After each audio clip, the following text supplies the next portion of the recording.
making from Making Tea, and today I wanted to talk to you about the difference between tea and herbal infusions. Now, I get a lot of people who will say to me they love peppermint, they love chamomile, they love sage or rooibos, and all of these are herbal infusions, or tisane to use the French term. And the reason why they are not really a tea is because they don't come from the Camellia sinensis bush. Now, what I mean by Camellia sinensis, it's an evergreen that's grown in China, but also grown native to India and several other countries. And the way that it's cultivated determines the outcome of tea. So we have 6 categories of tea. We've got white, yellow, green, oolong, pu'erh, and black tea.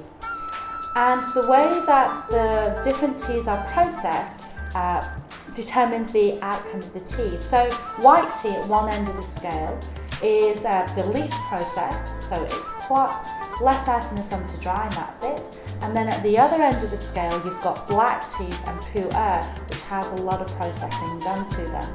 And because of the processing, it determines the outcome and the flavour profile of the tea. Now imagine you had 2 grapes. They are grown in 2 different countries. They use the same processing techniques.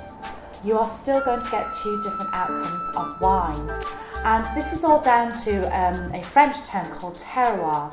So it's the environmental conditions, the soil, the weather and the climate, and also the processing that is conducted in the 2 countries that determines the outcome of the wine. So a Cabernet Sauvignon in France will always taste different to a Cabernet Sauvignon in Australia, for example, because Australia's climate is quite different to that of France. And it's the same with tea as well. So a tea that's grown in India will always have its own unique characteristics, which are quite different to those in China. So that's a little bit about tea. The soils, the conditions, the terroir that I've talked about, and also the processing techniques that is applied to the Camellia sinensis bush determines whether we get a white tea, yellow tea, green tea, oolong, black or pu'erh. And that is tea in a nutshell.